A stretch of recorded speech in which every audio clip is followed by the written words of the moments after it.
Welcome back, everybody, to the She Sells, He Sells podcast, Ideas Worth Buying. And today, you're going to love this, Chris. I am selling the idea that fake it till you make it is terrible advice. I'm not buying it. You will by the time we're done today. We shall see, won't we? Yeah. No, I guess so. So, fake it till you make it is terrible advice. Not buying it. I didn't even start yet. I didn't even start selling yet. Like, by the time this episode is over, you will be handing me your debit card saying, charge me whatever you see fit to charge me to buy this Interesting. idea. First of all, did you miss this? I did. I'm really excited. I mean, America, we went back and forth with my agent for a while to try to, get this ironed out, this deal to come back to the podcast. But I did miss it. I missed hanging out with you. Do you like our new studio, Studio D? I do. The new branding? Yeah. Your contractor must be Oh my God. very talented. So the one thing you did. The one thing you did. Hang a TV. Anyway, we are back with a new look. We're really excited, and a new format, and it's going to be fun. So we're kicking it off with an old debate. Right. If you're She Sells, He Sells fans, you've heard this conversation before. You likely know which side of the aisle each of us falls on. Currently. But anyway, fake it till you make it is terrible advice. Let's get in the Wayback Machine. Okay, we're going all the way back to 2003. You remember, what were you doing in 2003? As a baby. I was just learning to walk. A wee little lassie. Mm-hmm. I was on my mom's lap. You were getting bouncing bounced around. Mm-hmm. Yeah, probably in your pram, as our UK friends would say. Mm-hmm. Anyhow, in 2003, a company is founded in Palo Alto, California. Way back in 2003. By 2005, said company had raised about $6 million in Series A funding. Pretty good, right? Pretty good for a startup. By 2010, that number had grown to over 90 million. By the end of all 11 different funding rounds, this company had raised $1.3 billion. That's billion with a B. 11. $1.3 billion, Krista. Right? That's a lot of cash. And there were roughly 300 different individual investors, right? So there were obviously rich individuals, corporations, venture capital funds, right? So over 300 different investing sources and over 1.3 billion in total dollars raised. The problem was, because that sounds great, problem was it was all based on a lie and it was all fake. And all that money lost. Push your mic. No.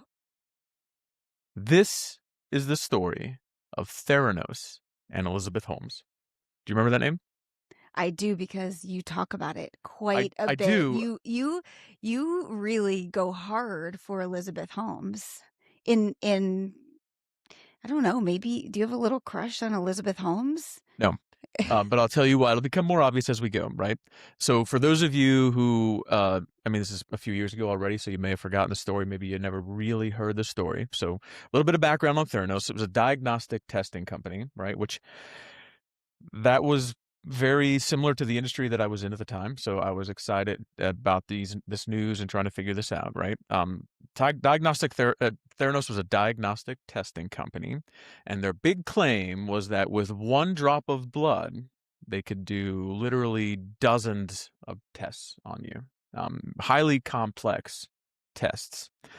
Coming out of COVID, you all have heard the term PCR by now. It means polymerase chain reactions, the idea that you can test. You're kind of losing me. This is getting a little too scientific. Yeah, it's the idea that you can run many tests by, sort of extracting things and making them bigger, right? The problem is it's just scientifically impossible to run dozens of tests on one drop of blood. If it were, it'd be great, right? We all go to our primary care doc for our annual physical.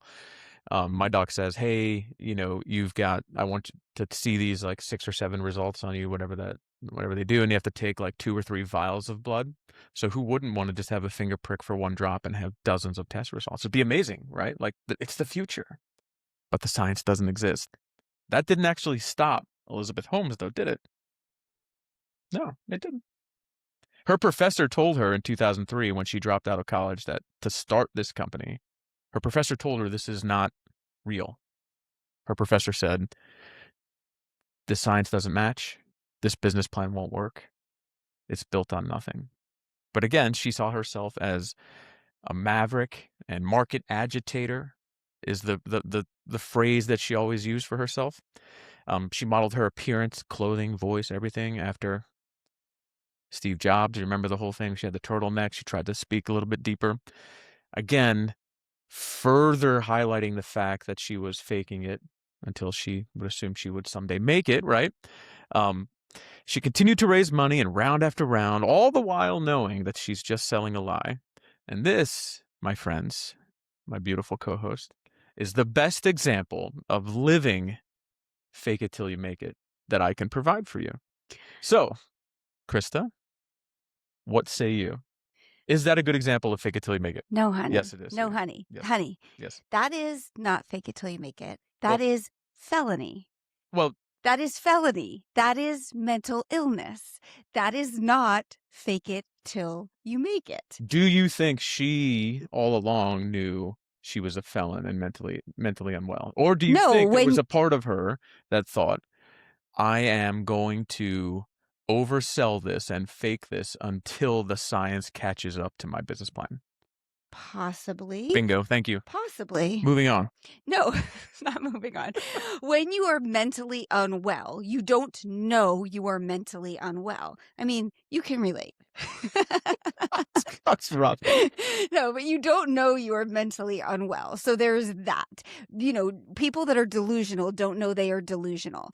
You are taking this concept of fake it till you make it, which is a mantra, which is something that is not that deep, and you are making it so deep. Thank you, because we're going to make it a little bit less deep as we move forward. Okay, so let's do it. Let's do it. You brought up two excellent points, and I'm do it. so happy that you brought those up. Please. One, so she is in prison, and I believe it's like till 2035 is when she's in prison. So if we're talking, which we will get to in a minute, about the stakes of this, number one would be you can go to prison for 15 years. So pretty serious. Well, why don't we get to the solution? Let's go to solution first. I know, that's what I'm saying. Put a pin in that. Don't jump ahead here, boy. The solution to fake it till you make it and just basically getting that phrase out of your vocabulary is integrity, honesty, purpose, and passion. That's it. I love those things. Integrity, honesty, purpose, and passion.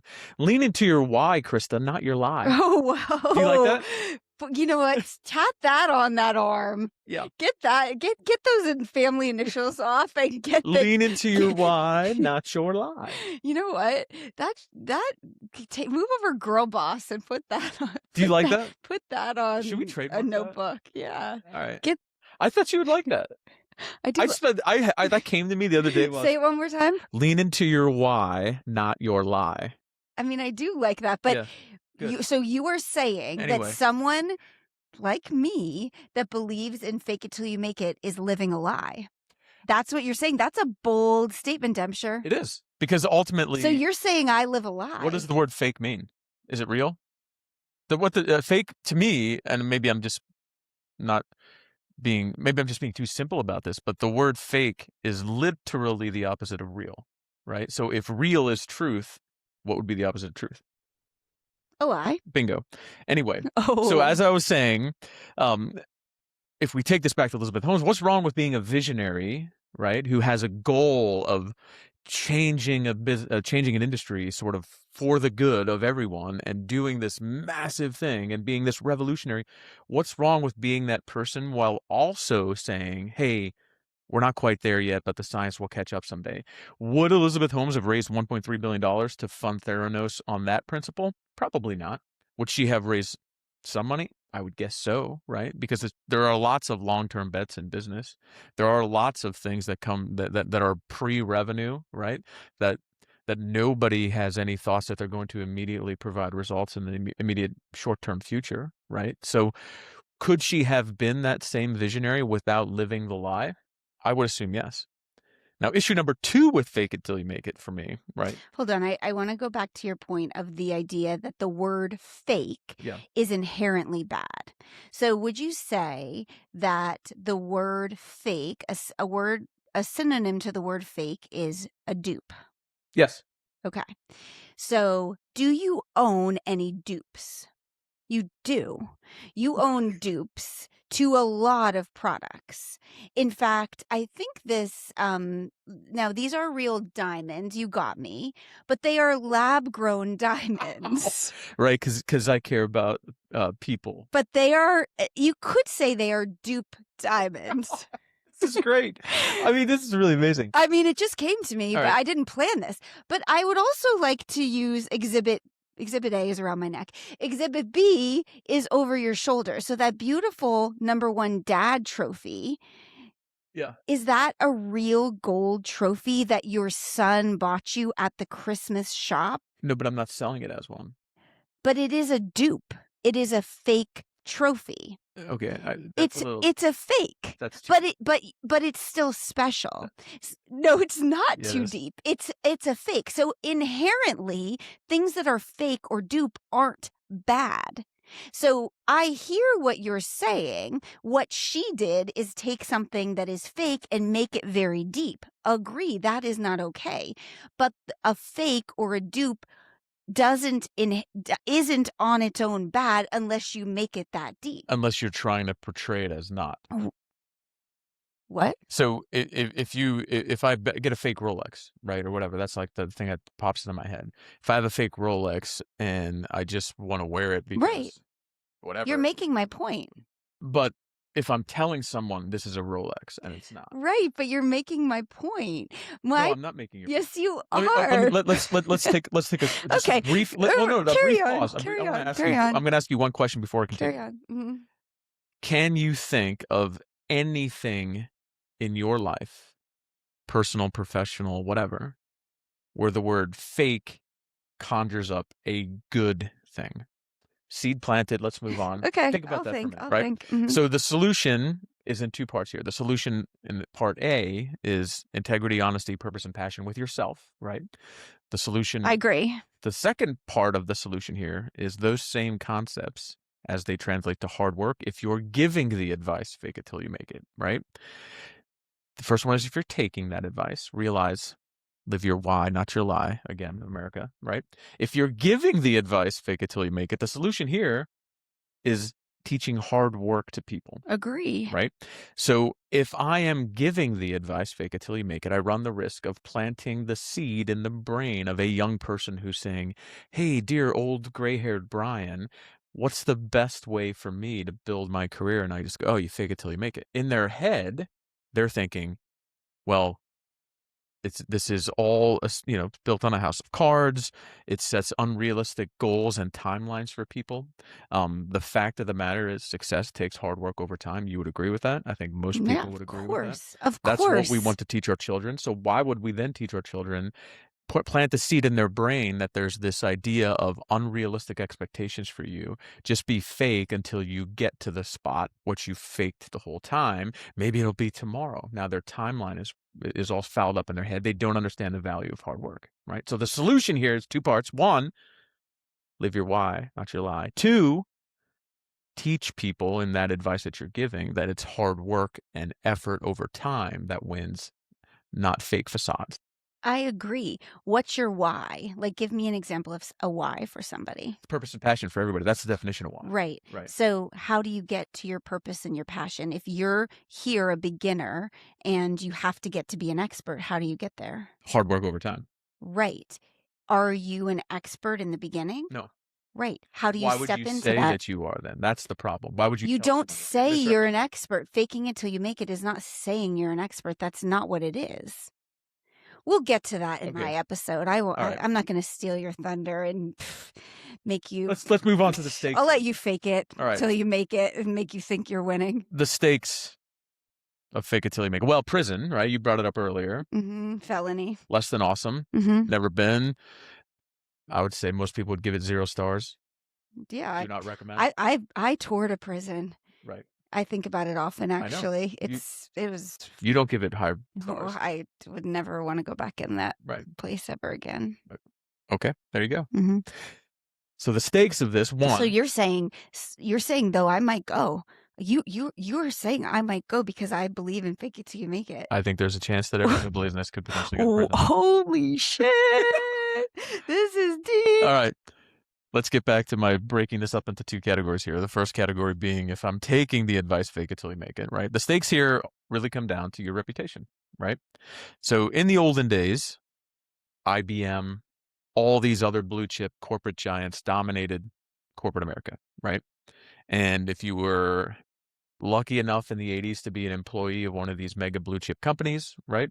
Your reputation was accepted as you are attached to this corporate giant. You must be good at your job, a good person, blah, blah, blah, blah, blah, right? Those days don't exist anymore, right?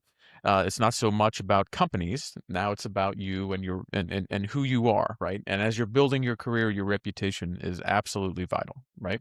Mistakes and shortcomings and not being an expert at the beginning, those things can be trained and they will be, I promise you, overlooked in your job and your career, right? What? What'd you just say? You heard me. No, say mistakes, shortcomings, all those things will be overlooked, right? Like in a good way? Like if you have work ethic, reputation, commitment, passion. Okay, so you make mistakes. You can make mistakes. Right. So you're not going to know everything. Correct. So when you step into something, you're going to have to kind of use a second self where you don't really know what you're doing in some ways. But you acknowledge the fact that I don't know what I'm doing. So you're going to have to step in. So you're going to have to go, like, let's say you're a salesperson and you're going to have to step into a meeting with the prospect and you don't totally know all the things. So should you say to the prospect, I am not very confident right now. No. You should say that. No. So you should fake your confidence a little bit. What is it with you and the word fake? It is. Should you fake your confidence? No. You shouldn't fake your confidence. You should be you. Which is feeling not confident. So you should go in and be like, I'm not confident. You should admit that. No, you shouldn't. So you should fake your confidence. You should not fake anything. So what should you do? So the second piece. Oh, snap. You should do the work to get as confident as you can be before you do your homework. Yeah, of course. But you're not going to feel ready in the beginning. You feel ready with all of those moments that you're not ready. And you have to fake it a little bit in the beginning. Yeah. When was the last time you had a conversation with somebody and they were faking stuff? All the time. Right. Did you pick up on said faking? Sometimes. Yes. Next. Yeah, and I applaud that. I applaud that. When I see people, specifically when I see people show up on social media and I see like they are nervous right now, and I applaud like they are putting the work in so they become less nervous. So they are moving their way into becoming a more confident version of themselves. I applaud that because that is how you become who you're meant. Like that is how you become the person you're meant to be. That is how your why becomes your lie, or whatever the thing you said. I just made that up. Don't worry about that. Okay, anyway. The second part, the solution to giving the advice, is teaching generally younger people, right, that are sort of building their career, that this is about hard work over time. There's nothing you can fake about hard work over time. I agree with you. So what does success look like? Let's move to success. Okay. Well, success, first of all, integrity, honesty, purpose, and passion. Those are things that we want to be, right? Like success, that is inarguable that those are traits that we all aspire to, right? In fact, let's just say right here, global performance company Franklin Covey. You've heard of these guys? Yeah. No. So they list integrity and purpose as two of their four cores of credibility. Of course. Integrity, purpose, along with capabilities and results, right? So let's say that again. Integrity, purpose, capabilities, result. Are any of those four words synonymous with, what's the word I'm looking for? Fake in your brain? It's Do not any of them that sound like it? deep. No, they don't. It's not that deep. In fact, you'll notice integrity, Dear purpose, God. passion, integrity, purpose, capabilities, and results. They don't list misrepresentation, masquerading, misleading. They didn't make the cut for Franklin Covey, right? They just didn't. Franklin Covey, that is a man. It's a company, it's not a dude. I think Franklin Covey It's probably two last names. I don't know. Okay, well, whatever. Franklin and Covey. It's okay. You know what? It probably is a dude, and that's probably why he thinks the way he thinks. Reclaiming my time. Okay, go ahead. Sorry, I'll get to it in my episode. Reclaiming my time. I'll get to it in my episode. But success, my dear, really boils down to this. Oh, I didn't like that. Take it back. Don't call me my love, dear. Yes, really is it falls into three different categories, right? So one is your sense of self, right? If I am committing to getting better, right, and I'm putting in the work, you know as well as anybody I've ever met, that gives you a sense of accomplishment, right? It gives you a sense of purpose. It allows you to maintain your integrity, right? It makes you feel like you have a reason to wake up every day and try to get better, right? So one is all about yourself in the idea that you're feeling good about it, you're authentic. That comes across to customers in the sales place, right? Everybody knows that. Two is all about pressure, right? Fake it till you make it provides an unrealistic idea and timeline, unrealistic expectations, unrealistic ideals, unrealistic timelines to people. You have the pressure, one, of keeping up the fake lie, right? Of every day taking that energy, and we all know, as we said before, willpower and energy, those are depletable resources. So I only have so much energy to accomplish what I need to accomplish in a day. Why would I waste that energy on keeping up the facade, right? Why would I continue to put the pressure on myself of fake it till you make it? What does success look like? In a year, I'll be successful. Doesn't work that way, right? That is living under unnecessary and unrealistic self-imposed pressures, right? That's the second thing. Three, one of maybe the smartest person I've ever personally met. Me. Gave me some great advice, and I've heard this person give this advice to many, many other people in my life.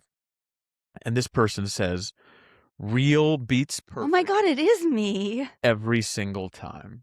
I've heard this person say this, real beats perfect every single time. I've heard her say this to children. Now you're just pandering to me. At the dinner table. I've heard her say this. I've heard her say this to children at the dinner table. Flattery will get you everywhere. I've heard her say this to one-on-one clients. I've heard her say this on stages in front of many. Real beats perfect every single time. And Krista, I'm going to ask you, if you dissect that statement real briefly, what are the two key words in that statement? Smartest person. Correct. Real and perfect. Or yes, yeah. Real and perfect. Right? Those are the two keywords. Real and perfect. Real and perfect, under no definition, are connected to the word fake. So that's our episode for today. No, I'm kidding. Would love to hear feedback. Would love to hear what you guys have to say. We want to know, do you buy it? Do you buy it at the end of the day? Fake it till you make it is terrible advice. You get to decide. Fake it till you make it is terrible advice. You can buy it at a bargain basement price of $0. You don't have to pay me. You just have to buy the idea, right? Because that's what we're here to sell. And tune in next episode where I get to tell you why fake it till you make it is amazing advice. Yeah, and I'll be here as well, and I'm going to try to monopolize your time just as you did. I didn't do that. No, you didn't. I made it fun. It was fun.